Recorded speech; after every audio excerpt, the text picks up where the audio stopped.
Good morning, Stahl here, Secure the Village. Welcome to our monthly webinar.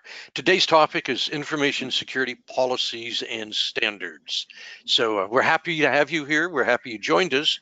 And we want to thank our sponsors for this meeting, my company, Citadel Information Group, and LBW Insurance and Financial Services. They're a company in the Valencia area. And Howard Miller of LBW is on the board of directors and the leadership council of Secure the Village. So again, welcome to our show on security policies and standards. My guest this month is John Stambelos, so he's a principal of Stambelos Consulting. And John, why don't you introduce yourself? Thanks, Dan. Thanks for having me on the discussion today. Well, as you know, we've worked together for a while. I've known you for a number of years. I was most recently the IT director of a large law firm for more than 25 years. I've been in an IT leadership for large law firms. For the last 15 years, I was over at Munger, Tolles & Olson, which is a large AmLaw 200 law firm. For most of the time I was there, IT security was one of my core functions. And I think I was one of the first law firms to have a dedicated position to IT security going way back in 2005 or 6. And over the years, the number of roles at that law firm dedicated to security grew commensurate with the number of client assessments we had. One of the things I was responsible for directly was working with the clients and the leadership of the law firm to match the client security requirements with the law firm technology, and really to help change the culture and change the way that lawyers practice to make it more secure, not just for the law firm, but for our clients. We never wanted to be in the Wall Street Journal unless we planned to be there. So it was in that capacity that I really started thinking deeply about IT security, and especially policies. Part of what I had to do was write firm policies, get them to be sort of absorbed in the culture and get people to understand what they meant. So I started thinking about that as I work with clients, as I work with the law firm leadership. It dawned on me that I might be able to do some things on my own. So in January of this year, I decided to form my own consulting practice to do exactly that. So since January, what I've been doing is helping organizations build IT security policies and programs, especially as certain clients are audited and as they have to worry about compliance. I've also helped clients build vendor management programs, and as we'll get into in a little bit, vendor management turns out to be a really big, it's a key part of your security program. And then the last thing I've been doing is helping clients build incident response plans, particularly to ransomware. So those are the things I've been doing since I left the law firm in January. And you can see over my shoulder there, I've got some bunny slippers. It was one of the things that I was given as soon as I decided to start a consulting practice and stop commuting to downtown Los Angeles from Thousand Oaks every day. So I'm really glad to not have that commute anymore. Anyway, thanks for having me on the talk. John, it's always a pleasure because you bring such a wealth of knowledge and experience to this. I mean, one of the things that, and again, we'll get into this as we talk more over the course of the morning, this idea that, so you've on the one hand have had to develop policies, implement policies, standards, et cetera, to keep your firm's clients happy. And at the same time, you've had to navigate with the vendor community to make sure that they have policies that your firm and you can live with. So you've kind of, if you will, as we've talked, as we were planning this show, you've kind of seen the world from both sides there. And I think that's a real value that you bring to the discussion. With that, let's go on and just jump in, if you will, jump into the deep end. Our real objective is to talk about the vital role played by information security policies and standards. They're critical. They in some ways form the foundation of an organization's entire information security management program. And in terms of the things we'll talk about, there's the following kinds of matters. Why are they mandatory? What they need to include? How do you develop and implement them? And what do you put in them? How big are they? Are they, are we talking about a little one-room garage house or something? Or are we talking about a 20-story skyscraper? And, these are the kinds of issues. So, I mean, again, a couple of moments here, John, just to kind of put this in context, these kinds of questions. Yeah, as I reflect back on some of the things that I did, admittedly, I worked in a very unusual law firm, at least for the last 15 years, and I was asked to do things that maybe other IT directors weren't. And one of those things was to do assessments of our own third parties, particularly third parties that were going to hold critical data for the law firm.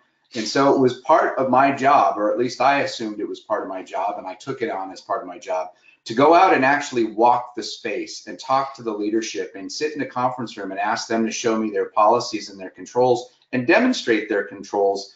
I'm thinking back a number of years ago now, I went to look at a vendor's data center in the middle of winter in the middle of Ohio. And I jumped out of the car and I took a picture of the video camera in the parking lot. And I literally looked down at my watch to see how long it would be before a 6 foot tall 6'4" Marine jumped out of the building and grabbed my phone and said, "You can't do that." I don't advise doing that, and I certainly don't do things like that anymore. But it really does your policy stance needs to really balance the culture in an organization on the one hand and the requirements of your organization, and especially the regulatory requirements of your organization on the other hand. And in a law firm, as we'll get into, you'll understand that there are a lot of really interesting problems with that. One of the problems is while law firms themselves aren't necessarily bound by any particular framework, all of their clients are. And so in a law firm, you're exposed to everything from HIPAA all the way through to now GDPR. I mean, there's so many different things that a law firm has to do. And what I found in my years is that there were some important themes across all of these different frameworks, and I think we'll get into those. But Hmm. the theme I've seen is that whatever you put in your policies, you absolutely have to be able to execute. Otherwise, it doesn't belong in there. So you said, should it be a 20-story building or a bread box or something in between there? And I would say it really depends largely on what you're trying to achieve in the organization and more importantly, whether or not you can actually do it. Yeah, I totally agree. And kind of with that, if we go to the next slide, you can begin to see this putting into context. I mean, we've talked about information security policies and standards being the key strategic management framework that an organization uses in terms of how it manages information security in that organization. I mean, ISO 27001 talks about an information security management program. NIST, the NIST framework, explicitly talks about very much the same thing. At the same time, there's no absolutes here, as we know. What we're always have to be looking for is what's commercially reasonable, and that's a negotiation in many ways. In the law firm, in your situation where you were before, that's a negotiation between a law firm and its clients. What do you expect of us? In HIPAA, it's that same, what's commercially reasonable, what you expect of $300 million health facility is very different from what you would expect of a small law firm that might be doing, one of its partners may be doing HIPAA work. So I think all of this becomes very, very foundational to that, to the development of policies. Yeah, I think one of the things that I've observed is that depending on the client, they may not necessarily make a distinction between the single practitioner and the $300 million healthcare Hmm. organization. Depending on the data that they're going to entrust either of those entities with, they may impose the exact same controls. Now, what we'll find is that you can achieve the controls without necessarily having the IT budget of a $300 million organization. And one of the things you can do as a sole practitioner is say, I'm not going to accept that risk. I think what we're really talking about here is what exactly are you going to do about the risk? And there are really three choices. You can either accept the risk, you can transfer the risk, or you can mitigate the risk. And in the case of the sole practitioner, perhaps what would happen is they would say, you know what, I really want to be part of that case, but why don't you give me a system that I can connect to that you secure, and then I'll access the data that way. And in fact, I've seen that tactic used a Hmm. lot Yeah, because the practical reality is a single practitioner doesn't have the resources and cannot spend what you might need totally. to, where a $300 million healthcare organization does. And that's a really big question, I think, because you can spend a lot.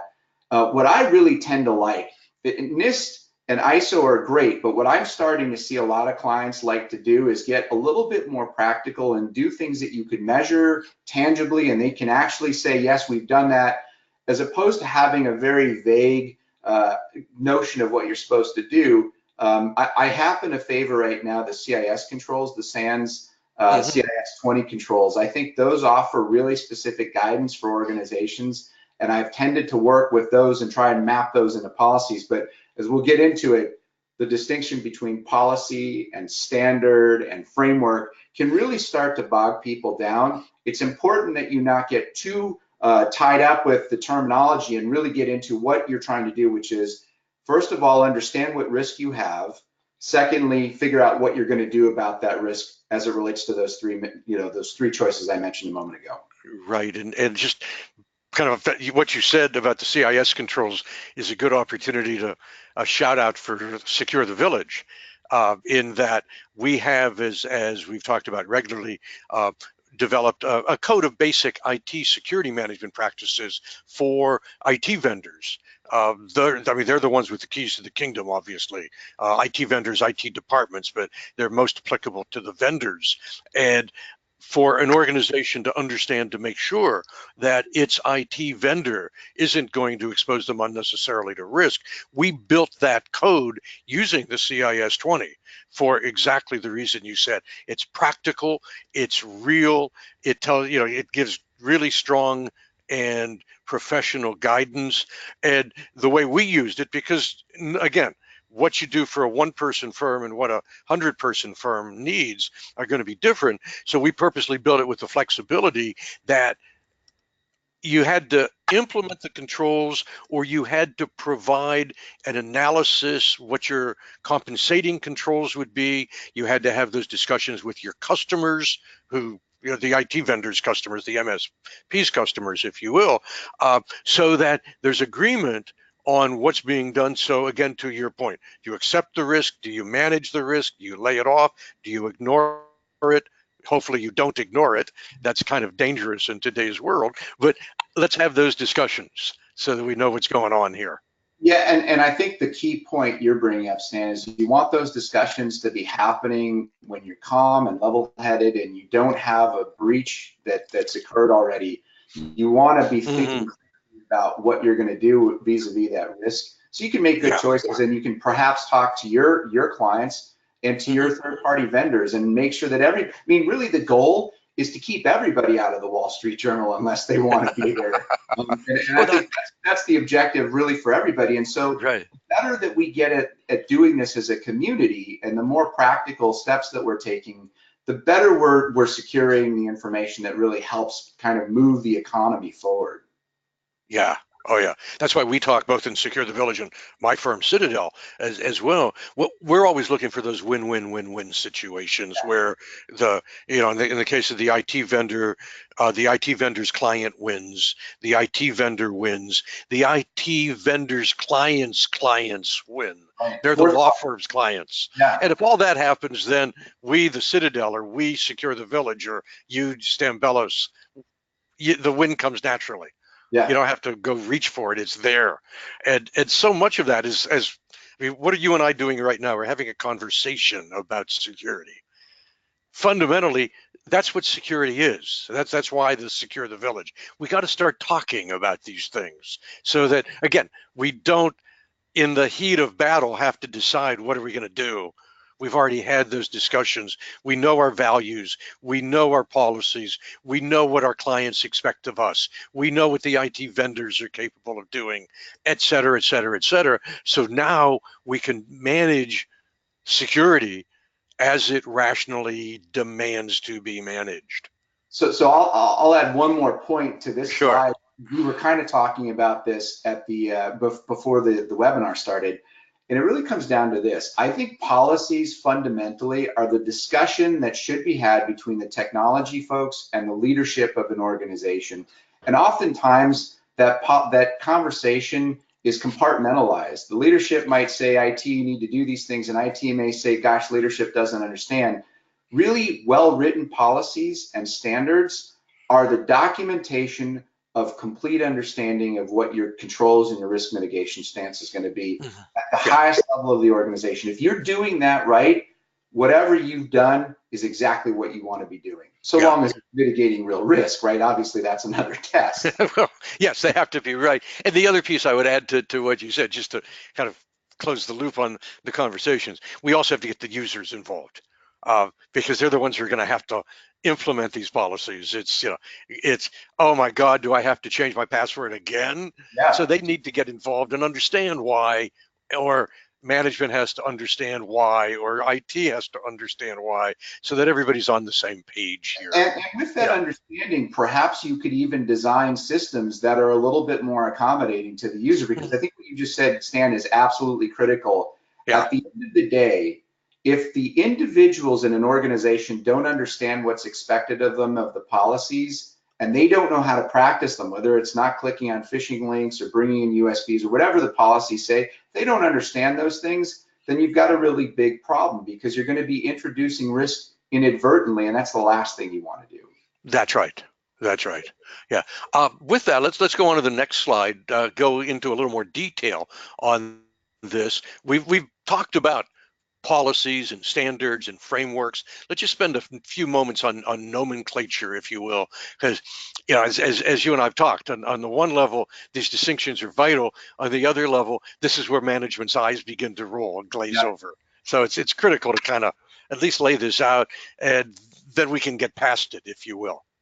I really like this, and a nod out to 80s music. There's the politics of standards there. I sort of played off of an old 80s band that has a song about the politics of culture.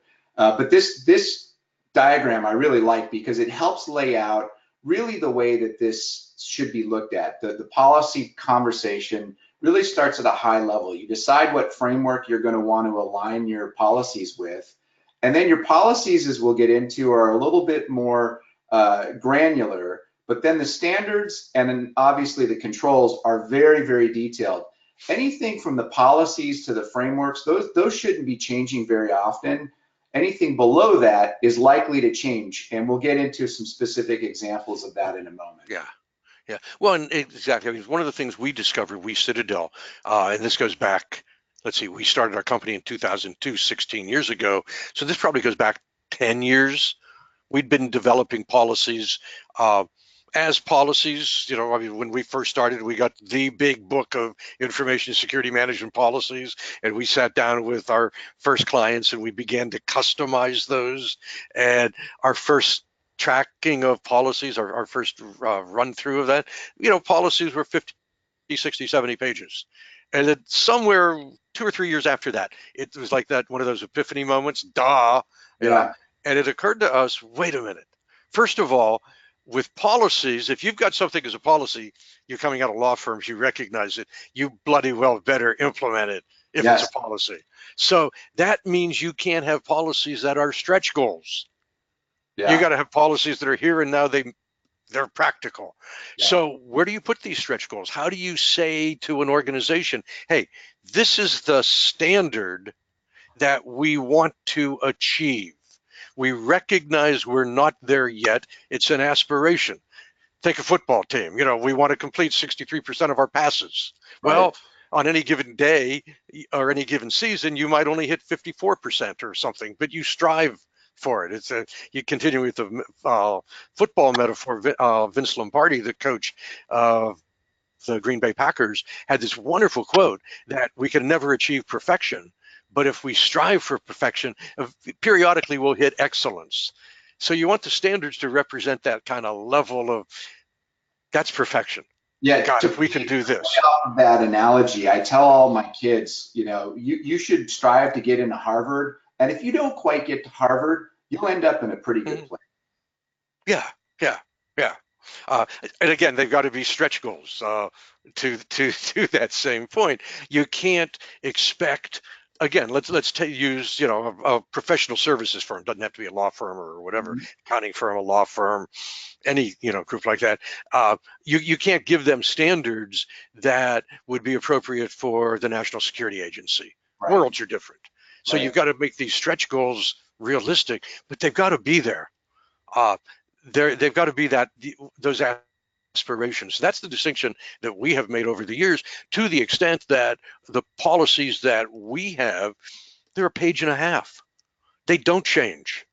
They Yeah. don't need to change. The policy shouldn't change, Stan. I completely agree. The policy should be very simple declarations of your position. One thing I see that in my view anyway is a mistake is people will try to explain how they got to a policy decision in the policy itself, and I see that as a big risk. I would Mhm. guide my clients away from trying to do any explaining. Whatever your decision was to get to that policy, state the policy as a Yeah. declarative. Don't put any embellishment. Don't try to soften the blow. Let the politics work itself out in other places. That's where you have a good change leadership program. That's where you have leadership support at the top, and those are things we'll get into in a little bit. But Hmm. having a discussion about why you got to a decision is inside of a policy document. That's the wrong thing to do, and it adds to the length. I think your point is really apt here. If you can't talk to somebody in an elevator about what the policy is and have them understand it, then something is probably wrong with that policy, and it may need to go into a deeper level where you're talking about controls or procedures or some other mechanistic thing to deal with that isn't a policy. Hmm. Yeah, I think so. Uh, and again, we kind of start talking about the next slide while we're on one slide. So let's take that and go to the That's next slide where we've fine. kind of laid out some differences here. And it's to your, the oh my point. I mean, this is where things do begin to get a little bit complicated. Uh, and these are also, as we've already said, this is where the eyes begin to glaze over. But let's spend just a couple of minutes just again looking at how how these differences need to manifest out in that real world with the Right. clients. So I like this slide. I think it really does dovetail well into that last diagram. Hmm. Back to the point that we made earlier, having the discussion with the leadership of an organization and getting everybody's agreement on what the policy should be about, say, passwords. That's a great example because people bemoan the length of the password and the complexity of it.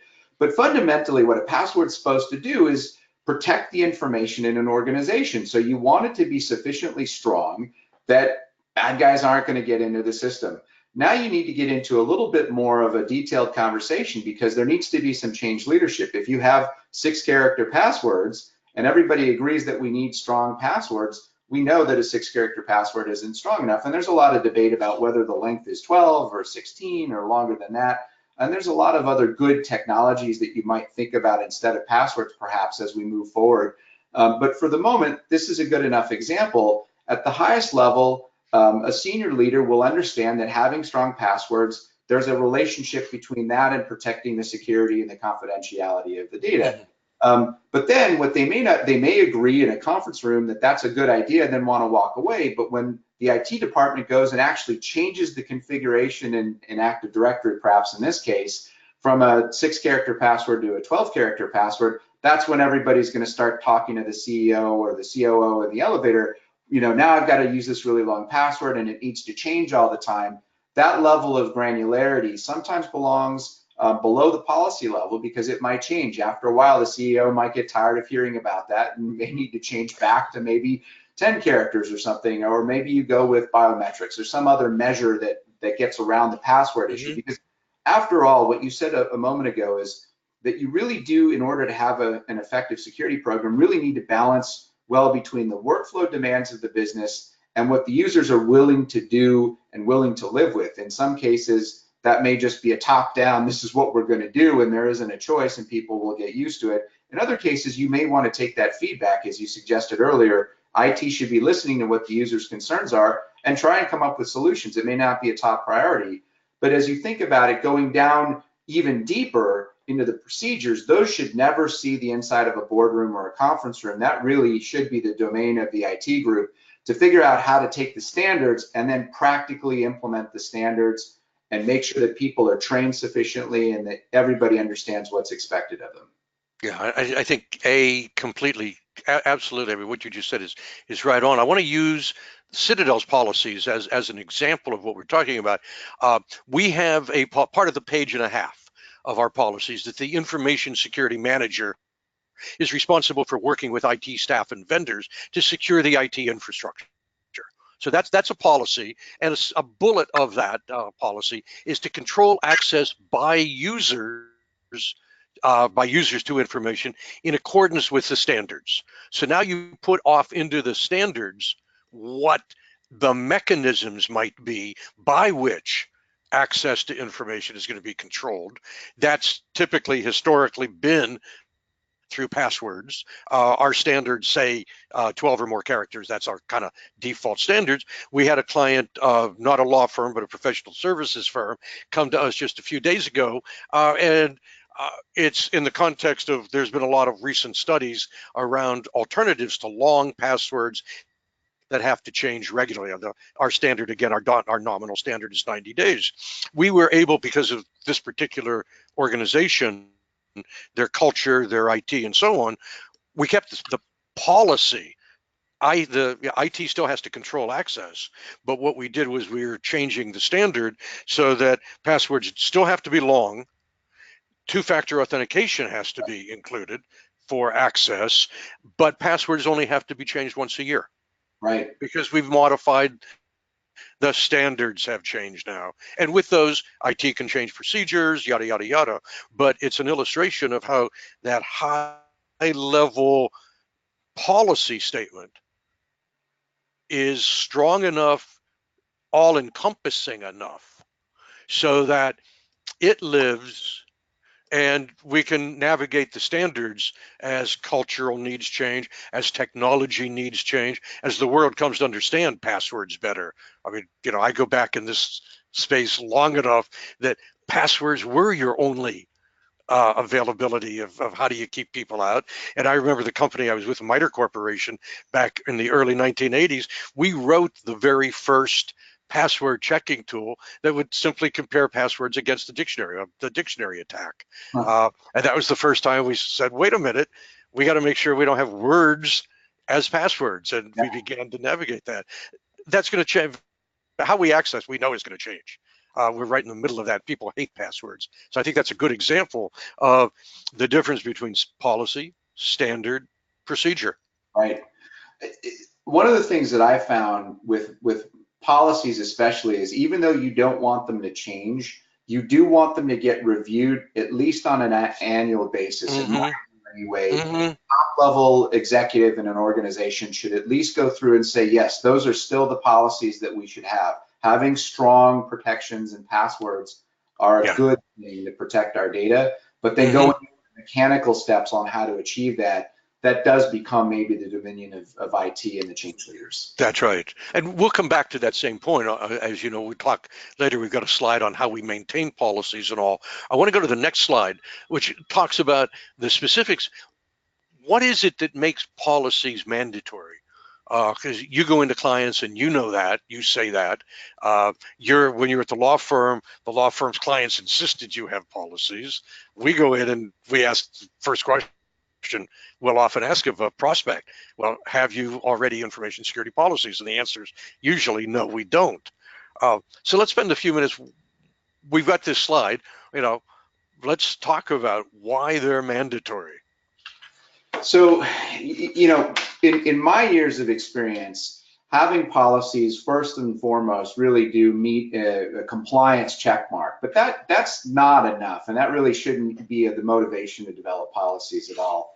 Because we all know that you could have really great policies, be in compliance, and while you've got those, and maybe you're even reviewing them at this moment, you're being breached. So having a good set of policies doesn't guarantee that you won't be breached. What you're really trying to do is you're trying to set a standard of behavior across the organization, a minimum standard of behavior across the organization as it relates to the information security of that organization.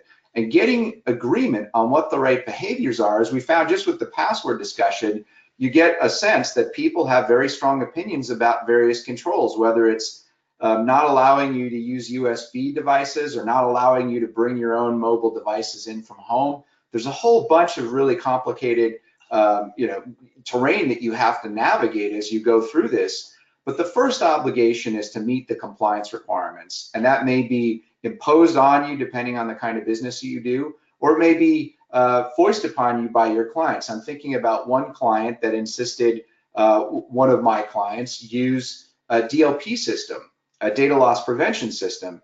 And that was very traumatic for the organization to go through and understand that there needed to be an entire system dedicated to making sure that client's data never left the organization without any prior approval and specific kinds of information. So anything, for example, that had 3 digits followed by 2 digits followed by 4 digits, if that kind of information left the organization, somebody was to stop it before it went out, interrogate the data, go back and talk to the user. That required tons and tons of change. And that was just one statement in one document that had over 500 other controls in it. But that could really change the culture of an organization. And in point of fact, that particular example ended up costing a lot of time and energy and perhaps 2 years to go from implementing the control to getting people to understand what the control was doing, and then to have it become routine and commonplace. And actually to go even beyond that, to start to discover things about workflow and data flow that didn't previously surface before we had those kinds of controls. People started to use that tool to go, wait a minute, I didn't know we were behaving that way, or I didn't know that person was doing something in that way. So what you really want to do is end up with a policy that balances your controls with your culture, and everybody can implement those controls comfortably and understand what's being asked of them. Another thing I think that's really important is people need to understand what happens if you decide not to follow the policies. And that in a lot of places is really is circumspect. You really do need to have a consistent way to handle discipline, progressive discipline. If somebody chooses to continue to fail, phishing exercises, for instance, you've got to take some steps, because that person is compromising the reputation and the integrity and the security of the information for the rest of the organization. And that's not fair. Just as a basic human question, if one person is choosing not to follow policies, there needs to be some way to deal with that. And that needs to be universal. So whether they have a corner office or a cubicle in the basement, that needs to be a consistent approach. Yeah, I completely agree on that. That if there are no consequences for bad behavior, then the policies don't support that. The organization can only react in ad hoc ways to this. And Right. just even more generally, if we want to encourage a certain set of behaviors in an organization, there's a sociological study on this with a lot of computer simulations and all several years ago. There have got to be clear statements of what's expected. Those are policies and standards. There has to be consequences for failing to follow those.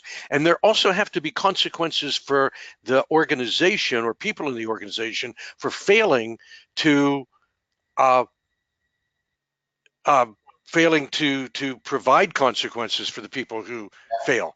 So that the system has to protect the system's failure or non-failure. I'd add one other thing. You do also want to try to reinforce positive behavior. So one technique that I use with a lot of clients is to do intentional phishing simulations on a very frequent basis. And I go to the leadership of those organizations and I ask them to help craft those phishing exercises. So in the case of a law firm, you would want one of the partners to write a phishing exercise that really does simulate what you might expect to get from a court. Your filing in the Ninth Circuit was rejected because it didn't have the right attachment to it. Somebody that is really under pressure gets an email like that, clicks on and it says click here on a link, and then they get a message that says you just fell for a phishing simulation. There needs to be a positive reinforcement. So when somebody sends that email to the IT department and says, hey, I just got this, it looks suspicious to me, you might want to have another program where you give them a on-the-spot Starbucks card, or you do something that acknowledges the positive behavior too, because that actually I've seen have really, really good benefits where people are getting positive reinforcement, not just the sort of finger wagging and gosh, you messed up again, but you know what, great job. That was a really hard one to spot. You picked it up and you reported it to us faster than anybody else, and that's exactly what we need. Right. No, that's the bottom bullet here. if you will, providing a basis for evolving the Yes. cyber-aware culture. One of the things that we'll work with our clients to do is the people who pass phishing tests get commended for that publicly. Yes. We don't want to embarrass the people who failed. We want to encourage and reward the people who passed. We'll deal with the people who failed privately one-on-one. We don't want to Yes. embarrass them. But We got to talk to them. We got to help them. But having let's promote accountability. success. Yeah, I was going to say, Stan, having that accountability and it be predictable and documented. Now Mm-hmm. everybody understands. It doesn't matter what, part of the organization, how many stripes you have on your uniform, you still are subject to these controls and these requirements. I think that's comforting to have a consistent approach to this. And I think the Mm-hmm. issue is if you can't apply that type of control consistently, you're headed for trouble. You're really headed for trouble. Yeah, absolutely. And again, it's that consistency that is so important. You mentioned your children earlier. It's the same thing. It's no different. Yep. Wherever you are in an organization, consistency that way is so important. So I mean, we've got the slide up. I mean, we've kind of talked about it. Uh, so I guess one of the things that we haven't explicitly talked about on this is the idea that policies also have to really document that whole aspect of management responsibility, accountability, authority, that structural piece. And that's a segue to the next slide, which is things that policies need to contain. And that first bullet here, security management and governance, to us is so important, because it says, how do you manage and govern? It includes in it having that annual risk assessment where, what you talked about earlier, you review policies at least on an annual basis, that it includes in it third-party security management and all. These are broken up, as you can see, the audience can see, the viewers can see, into categories. And let's spend a few minutes again on kind of how these pieces play together. If I had to, for the audience or for somebody that's watching this later, point to probably the most important slide in the deck, it's this one. And unfortunately, it's really small font and there's a lot of information. There's a lot of information. That's In my, why they can push the pause button right here, stop, study what we've got, click the pause button and come back to the webinar. in my view, this is perhaps the most important because it synthesizes our experience over a number of years. As I mentioned in my previous experience at the law firm, I was exposed to lots of different frameworks, lots of different policy approaches, and I would find certain kinds of clients would emphasize different elements of their policies. There would be some clients that were really focused on physical security. I remember one auditor saying, can that building across the way, you could put a camera with a telescopic lens and see a document on this screen. And they would be really focused on that kind of thing. Others were really focused on the workflow and the use of test and development cycles. Others were focused on patch management. What this really does is it gives you a good overview of the kinds of policy elements that you need to have a successful program across the board. Each one of these things, from my experience, has been manifest in programs that I thought to be successful. And you can see where there are different places where you could end up emphasizing other, different attributes. So I was mentioning the physical security, that's the guy with the telescopic lens. There are other places where vulnerability and patch management were key. But what these all tell me is really one thing, and that is you need to know where your data is and you need to know what your data is in order to have a good set of policies. So if you know that you have a certain kind of data that's very sensitive or confidential, and defining what confidential and sensitive is in your policies is a chief concern of mine. When I start out, the first question I ask my clients is, do you know what stuff you have? And a lot of them will say, gosh, not really. And by the way, it isn't just digital information. As we found, talking to lots of clients, some of the frameworks have arisen because, boxes of medical records have fallen off of trucks in New York City. So you need to think very deeply about what data it is that you have. It isn't just digital, it's also paper records. It's also things that people leave out on their desks. But knowing where it is, knowing who has control over it, and knowing how long you need to keep it is, we'll find out as we talk a little bit more about this. There are emerging regulations now, GDPR among them, that require you to hold on to data for a limited amount of time and then dispose of that. And the disposal process ought to be documented. So maybe you give it back to your client, or maybe you destroy it because you say to your client, I'm only holding this for 5 years and then it gets destroyed. If you want it back, you need to talk to me within that 5-year period. But having each one of these policy elements in your program, in my view, is critical. And they are really important. I like the way you've got this laid out with IT infrastructure, because that's chiefly what I'll see auditors or assessors, that's the polite term for auditors in my view. They'll come in and they'll want to see your logs and your log management. They'll want, and we talked about identity management a moment ago. I'll give you a chance to jump in here because I feel like I've been sort of, gunning you with stuff. But this slide to me, I think, is the key to the presentation today. Yeah, it is. It again, it's there's only the one bullet to go back to one of the points that you made about information here, information classification and control. To us, to me, that's where, what information do you have? Who decides what sensitivity that information has? Who decides who gets access to it? Who decides how that access is going to be controlled? I mean, that's, if you were the information owner in classical terms. So that one little bullet carries with it a big whole host of management questions that have to be asked and answered as you're going through the process of implementing, defining and/or implementing policies and standards. Same thing for us on the IT infrastructure security. You see at the very top, vendor security management, and under security management and governance, you've got third-party security management. They're connected, obviously. The one case of third parties, that may be information which is shared, they're a separate third party. That's separate, two firms working on a matter, for example, as an illustration of that.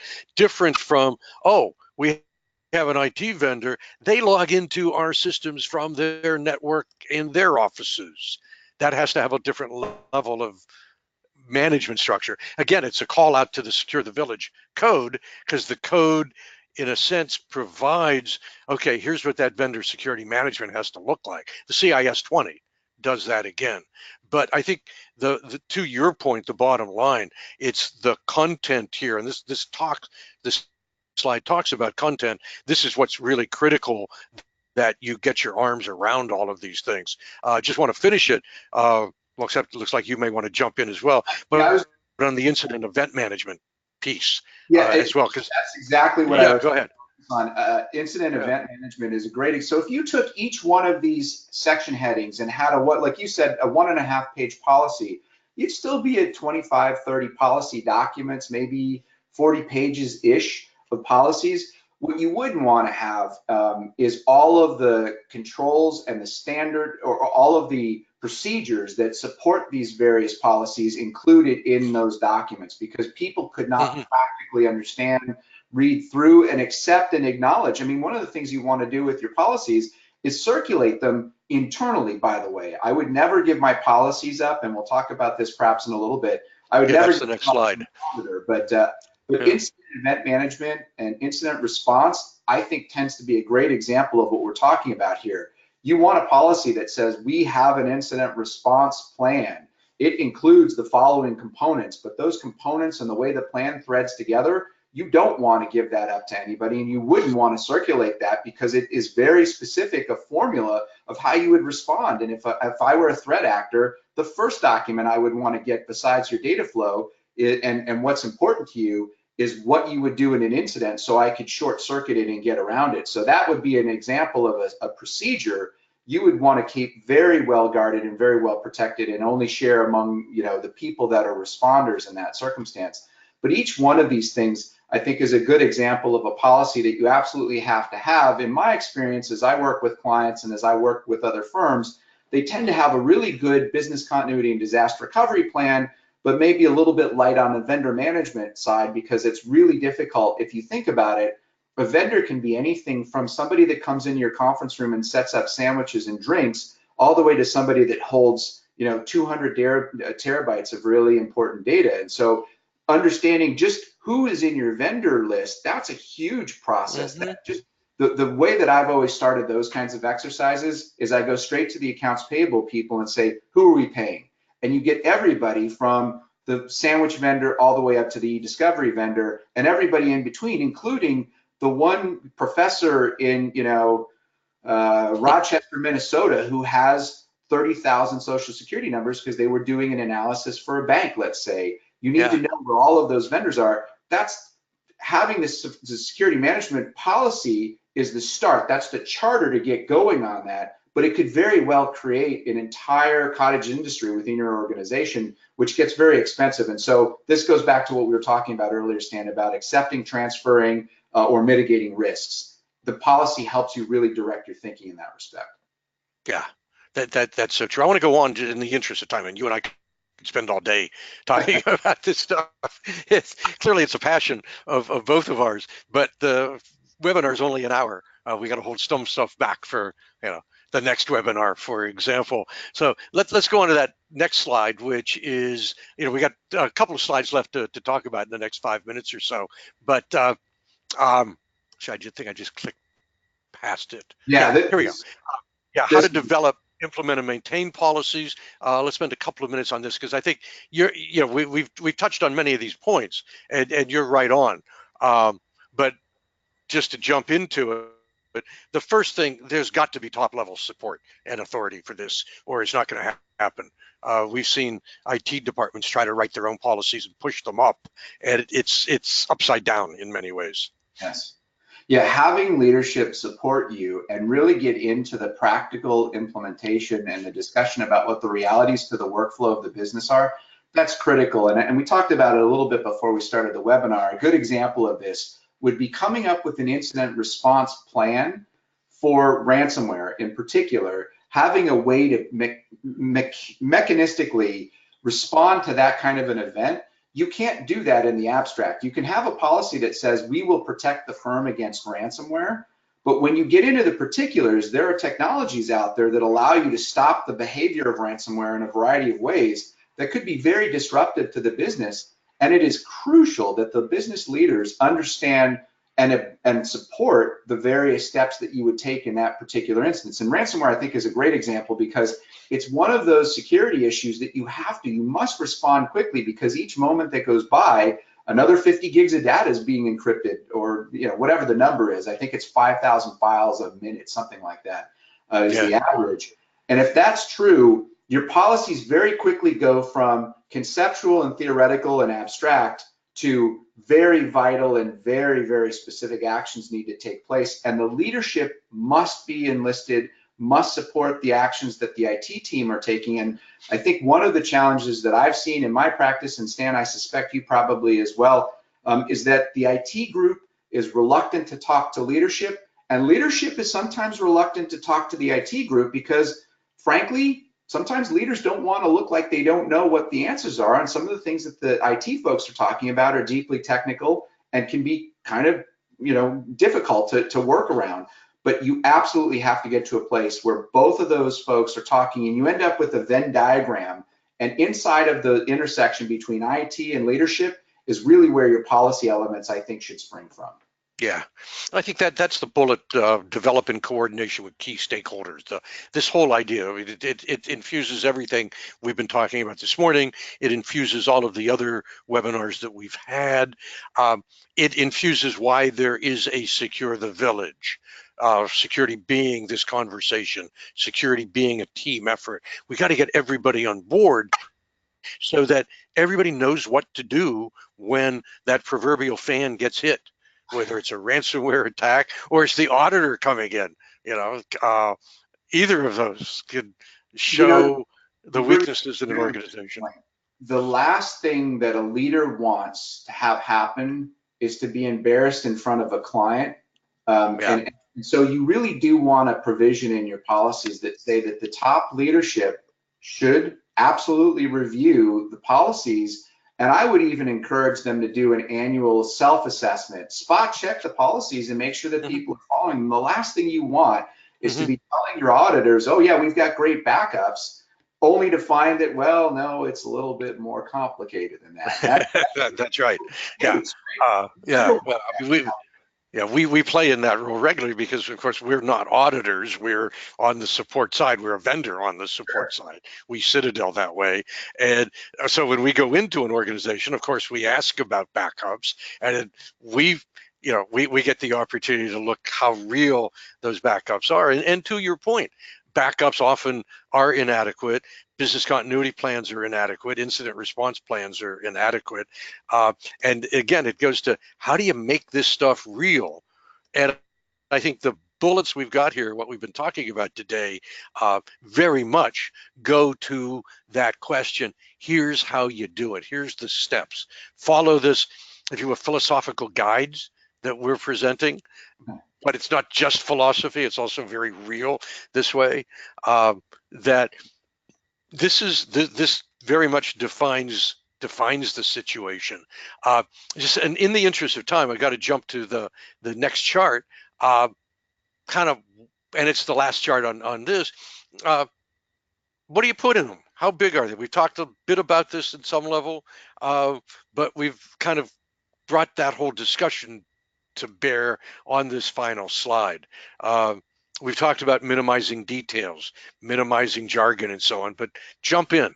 You've got some strong thoughts on this, I know. I do. I have some very strong thoughts. I think one of the things that you want to make sure that, for me, a really important test stand is whether or not you can get into an elevator ride and ask somebody about the policy, say on passwords or mobile devices or acceptable use, and everybody goes, you know what, I remember seeing something and I know that I'm not supposed to bring in a USB drive, or I know I'm not supposed to click on links, or I know I'm not supposed to try and connect a personal device to the firm network. For example, if you can get into an elevator and ask somebody, anybody, whether they understand how to operate the policies, then I think you're successful. I think that you're going to stand up to various challenges, and you're going to do pretty well. The other thing that I try to do is use as few jargony words as I possibly can and stay out of the sort of the techno speak. You know, going back to the password example, strong passwords is much better than 3 of the 4 complexity requirements, right? People don't really want to hear that. So wherever you can use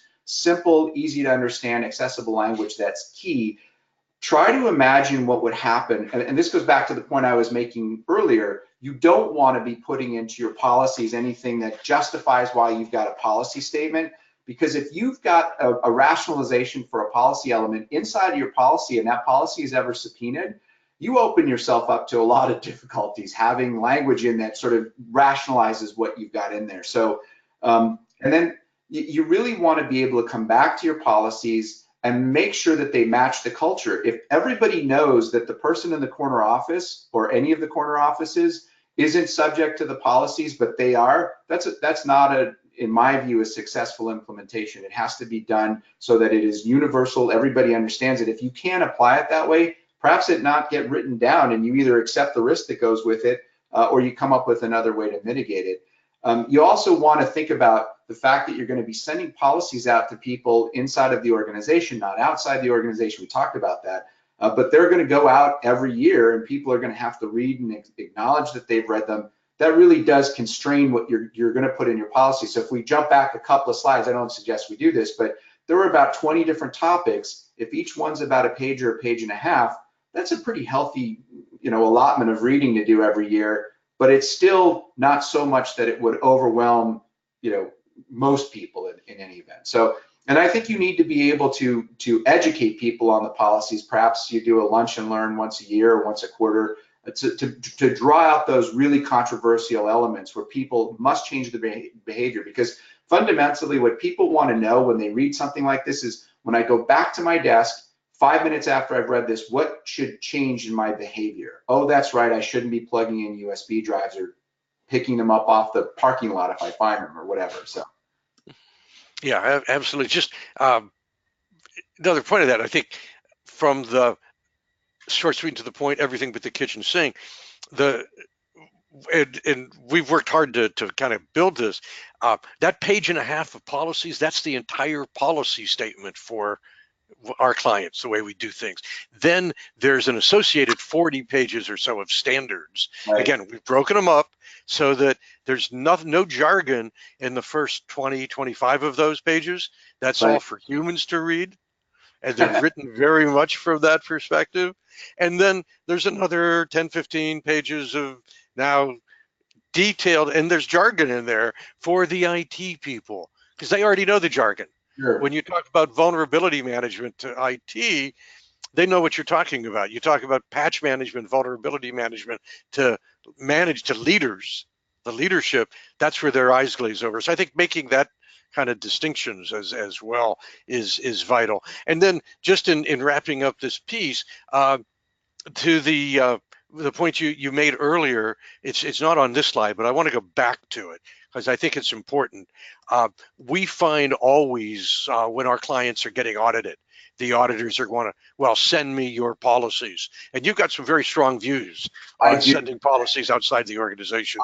So I let's never do. wrap up on I that point. invite the auditor or the assessor, as they like to be called, to either come on site and look at them, and they're free to examine those in a conference room where they don't walk away, or they could do it on a web share, although you could probably screenshot stuff. They would have to really be acting outside of their charter to do that, and I don't think many ethical assessors would be inclined to do that. But my thinking is this, Stan, and it stood the test of various large organizations challenging this view.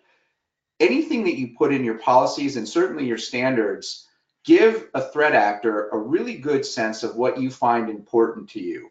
And so I would be really reluctant to give those things up for two reasons. One, if you include a bunch of things in your policies about what your password strengths are and what your incident response strategy is, it's a great roadmap if I were going to attack you. And two, you're entrusting the recipient of those documents, not just for your organization, but for every other organization that they ask those for, to take good care of those. And if that organization is ever breached, then there's an entire roadmap to every one of the folks in that vertical or perhaps in that list of vendors that organization has assessed. So having those sit in some other place makes me uncomfortable. And I've always asked, and I've always had the other side, I was going to say opponent, but it's usually a partner, just in a very strained way, work with me on that. And they've been accommodating, or there have been ways for us to deal with that didn't involve us just PDFing the whole thing out. That's great. John, let me move on to talking about the next webinar. I want to thank you very much for this discussion as well, but we're kind of wrapping up. Our next webinar, not the first Thursday in July, because we're headed into the July 4th holiday season. So we're going to do it on June 29th. We'll have information up on the Secure the Village website within the next few days on it. But the subject's conducting an information security risk assessment. This is, of course, a vital starting point for putting any information security management program together. If you don't know where you are, a map's not going to help you, is an ancient Chinese proverb that applies here. And that risk assessment is to help you decide, define, identify where you are. We have our whole webinar series like today's, and I think, John, you were like absolutely exactly what we're talking about here. We want our webinars to be practical, real world, very how-to, and very actionable. That's part of our commitment. They follow the Secure the Village resource kit. That's off the Secure the Village website, www.securethevillage.org. Our schedule is here. You can see bold-faced, conducting an information security risk assessment in June. We'll talk about information classification and control in August. We talked somewhat about that today, and so on. You can pause your webinar if you're watching this not live and peruse these, or just go to the Secure the Village website. They're all listed as well. Our whole focus is on turning people and organizations into cyber guardians. We have this monthly webinar series. We host executive focus groups. We've published the resource kit, the Code of Basic IT Security Management Practices, and we have community-based programs as well to train the broader community. Visit us at SecureTheVillage.org. Here's some contact information both for me and for John. Again, thank you all so much for joining us. John, any final words? No, thanks very much for having me, Stan. I really appreciated the opportunity. Oh, it's our pleasure very much, John. Thank you so much for being a part of this. Thank you to our audience for listening, and we'll see you again in a few weeks. Be well.